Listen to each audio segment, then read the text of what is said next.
Hey friends, Ash here with gentsscents. Hope you're doing really well. Today we're going to be talking about 5 different fragrances that everybody loved, but were discontinued anyway. Once upon a time, all of these fragrances you could find anywhere you wanted. In stores, online, at discounters, didn't matter. Nowadays, pretty much nowhere, unless you go to eBay and pay a ton.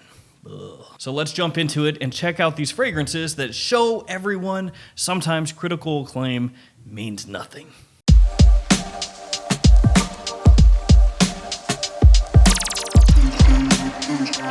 Now, when I say everyone loves these fragrances, I don't mean literally every person on earth.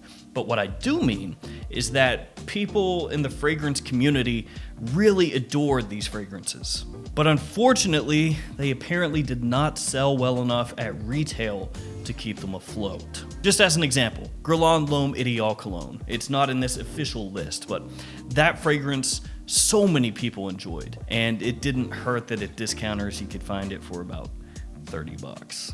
But it didn't sell well enough for Guerlain, so they axed it and replaced it with L'Homme Ideal Cool. So when I say people love these, and they absolutely did, understand that usually when a fragrance is discontinued, it's because it didn't sell well enough. So that sounds counterintuitive. I'm saying everyone loved these, but they didn't sell. Yeah, they sold at discounters, but fragrance brands don't care about that so much. Let's start things off with an obvious one, Midnight in Paris by Van Cleef & Arpels. And this fragrance has one of the best looking fragrance bottles of any designer fragrance ever. Yeah, ever. Yeah, just look at that thing. That is a sick bottle. This was made in both an eau de toilette and an eau de parfum concentration, and once upon a time you could find this at discounters for about $20. Yeah, a whole 20 bucks. I'm not sure exactly what the going price is for this on eBay right now, but feel free to check it out after this video and see how much they go for, especially the eau de parfum. Ugh. This has leather, tonka, incense, and tea as some of the notes in the fragrance. It gets compared a little bit to Luna Rossa Black, which you can still find, and also Bulgari Black. So it's in that family, in that style. Doesn't smell exactly the same as either one of those scents, but if you like those fragrances, you'll probably like this one. For a long time, that was actually one of my go-to office fragrances because I thought it was different enough, but still versatile and wearable enough that it would set me apart, but still garner positive attention, and it did. Then when it was discontinued and the price skyrocketed, I stopped doing that. So Midnight in Paris kicks this list off of fragrances that just about everyone seemed to love that got axed. Next up, another fragrance that at discounters was very affordable and also has a unique bottle, Lanvin Avant Garde. And since I showed you the last bottle, I'll show you this one as well. It's pretty neat. This one has beeswax, tobacco, benzoin, and lavender as some of the notes in the fragrance, and this one is a different take on a honeyed tobacco scent. Yes, there is sweetness in here. Obviously, if you have a pipe tobacco scent, it's gonna have sweetness. And like I said, there's beeswax in here along with benzoin. But instead of that syrupy, kind of sticky sweetness, here it's a little bit richer and has a slightly dusty feel to it. The quality is very high though. The bottle looks fantastic. Fantastic in a collection. Great fall fragrance, wintertime fragrance, daytime or nighttime, and it's office safe. There was a lot to love about the scent. And of course, the fact that at discounters, it was really cheap. That didn't hurt because when people were looking for something that was high quality but low cost, that was one of the first things they would go for, at least when you could find it. Then it was discontinued, same story with Midnight in Paris. The cost went up. I think right now it's about $100 for a bottle of that on eBay. And it's really, really tough to swallow that pill of paying $100 for that fragrance when, 3, 4, 5 years ago, you could find it for 25 bucks. This next fragrance I absolutely love. I think this stuff smells awesome, absolutely amazing. And it was replaced in a way by another fragrance, but unfortunately, the replacement smells much worse than this one. Go figure. It's Aqua Fahrenheit by Dior. Nowadays, they have Fahrenheit Cologne, which I do own. It's somewhere behind me over here. Fahrenheit Cologne is not as good as Aqua Fahrenheit. It's frankly not close, in my opinion. It's not that Fahrenheit Cologne is a terrible smelling fragrance, because it's not. It's just Aqua Fahrenheit is better. It's that simple. This has grapefruit, violet, mint, and leather as some of the notes in the fragrance.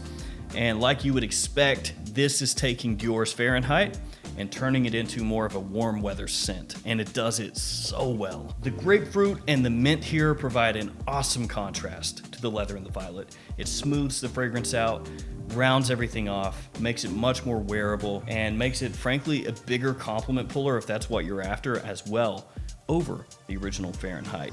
It retains enough maturity that older guys can pull this off, but it doesn't smell like an old man's fragrance, so younger guys can wear it too. And then they replaced it with Fahrenheit cologne, which, why? Why? Whatever. This next one, I don't know why they discontinued it. Obviously, I guess sales, but the fragrance is great. One of, if not the best in the line, and this is the one that gets axed. It's Luna Rossa Extreme from Prada. Black pepper, lavender, vanilla, amber, and juniper are some of the notes in this fragrance. And this is so much better than things like Luna Rossa Sport or the original Luna Rossa. It really just boggles the mind that this stuff apparently didn't sell. It retains that lavender that ties it in with the other Luna Rossa fragrances that came out before this one and right after this one.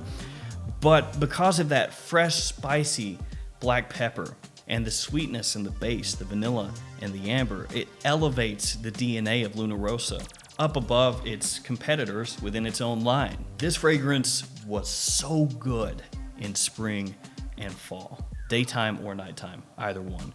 You could dress this up and wear it formally, you could wear it to the office, you could wear it casually, you could wear it on a date. It was a big compliment puller, but it still had a bit of uniqueness to it. This one, along with Luna Rossa Black, are my favorites in the Luna Rossa line.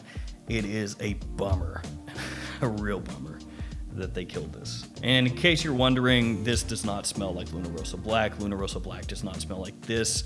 Luna Rossa Black is not an alternative or a replacement of this fragrance. Yes, they're both in the Luna Rossa line. Yes, they both have black bottles. That's about it though. So if you were hoping maybe that Luna Rossa Black would be a good stand-in for this one, it's not. I still love Luna Rossa Black. I love it a lot. Just, it's not the same. All right, last one on this list. It's from Mont Blanc. It is Legend Intense. Now everybody knows Mont Blanc Legend. Smells like Abercrombie and Fitch Fierce, right? This is like the original Legend, frankly, just better. This one's got pineapple and red apple, providing some nice fruity sweetness. It has tonka, it's got cardamom, it's got woods.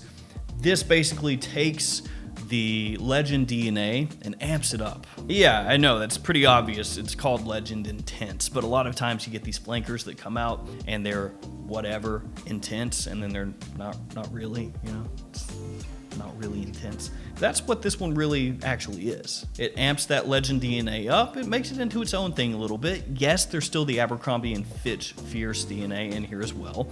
But if you're looking for the best version of Mont Blanc Legend, that would be this. And then they discontinued it.